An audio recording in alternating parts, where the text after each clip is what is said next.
서울 사무실 야간 경비원은 유미지의 책상 서랍이 억지로 열린 흔적을 발견했습니다. 그는 곧바로 새벽 2시 고향 농장에서 별을 보며 시간을 보내고 있던 유미지에게 전화를 걸었습니다. 유미지는 잠시 갈등하다가 한세진이 전한 지금 돌아가지 않으면 진실은 사라집니다라는 말을 떠올리며 서울행 첫 막차에 몸을 실었습니다. 기차 창밖으로 스쳐가는 불 꺼진 논두렁과 희미한 도시 불빛은 어쩌면 두 자매의 뒤엉킨 운명을 암시하고 있었는지도 모릅니다. 같은 시각 한국금융관리공사 기획전략팀 내부에는 무단 침입 소식이 번지고 있었습니다. 최태관 국장은 내부 고발 서류를 다시 정리해 두라고 지시했고 신경민 과장은 안미정에게 어제 박수석 측 직원들이 서버실 출입증을 요청했다고 귓속말을 건넸습니다.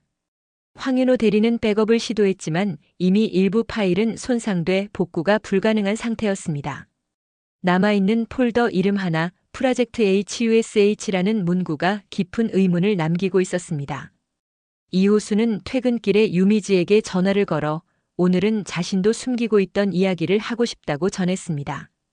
두 사람은 한강 산책로에서 마주했습니다. 호수는 의족 보호대를 살짝 두드리며 아버지 사고 당시 블랙박스에 이상한 편집 흔적이 있었고 그 파일의 이름이 프로젝트 HUSH였다고 고백했습니다. 유미지는 충격의 말을 잇지 못했지만 자신이 유미래의 삶을 대신하며 수집해온 증거들이 가리키던 코드명과 일치한다는 사실을 떠올리게 됩니다. 두술리 청년회장 조명갑은 야간 순찰 중 낯선 검은 밴을 발견합니다.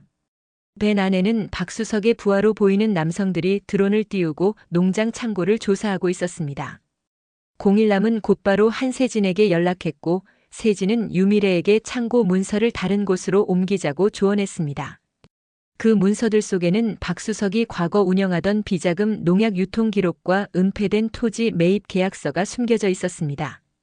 로사식당에서는 김로사가 잔반통을 뒤적이다가 낡은 서류 봉투를 꺼냈습니다. 봉투엔 붉은 글씨로 상월에게라 적혀 있었고 김로사는 떨리는 손으로 편지를 펼치며 이제는 갚아야 할 때가 왔다고 중얼거렸습니다. 바로 그때 송경구가 식당 문을 열고 들어섰습니다. 그는 편지를 바라보며 혹시 호수 형 아버지의 사고와 관련된 건 아닌지 묻습니다.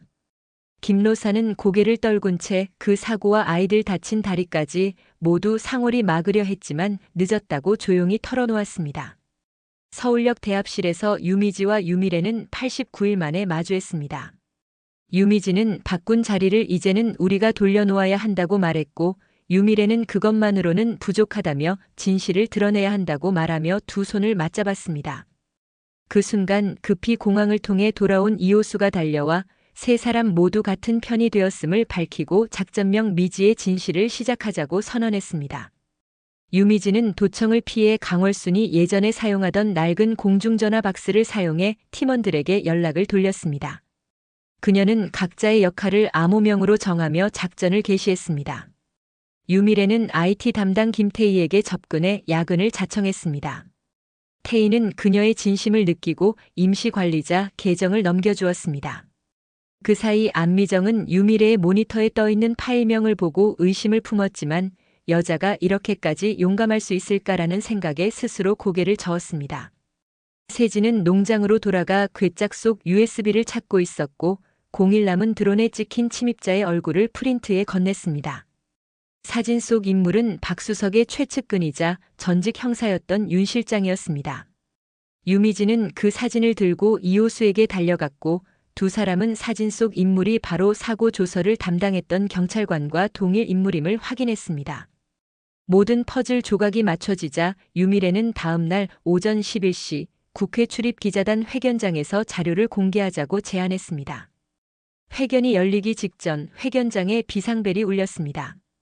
정전과 함께 스프링클러가 작동했고 유미지가 가져온 노트북은 물을 뒤집어 썼습니다.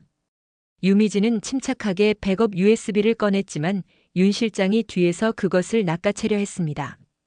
그 순간 김로사가 구두굽으로 윤 실장의 발등을 내리찍으며 상월의 이름으로 물러서라 외쳤습니다. 회견장은 혼란에 휩싸였지만 기자들은 그 장면을 휴대폰으로 실시간 촬영하기 시작했습니다. 혼란 속 유미지와 이호수는 무대 뒤편 조명을 피해 몸을 숨겼습니다. 유미지는 우리가 시작했으니 끝까지 책임져야 한다고 말했고 이호수는 다친 다리보다 당신이 다칠까 더 두렵다며 입을 맞췄습니다. 두 사람의 키스는 고등학교 운동장 첫사랑의 연장선처럼 잔잔하고도 뜨겁게 이어졌습니다. 회견 실패 소식을 들은 한세진은 두술리 언덕에서 커다란 플래카드를 펼쳤습니다.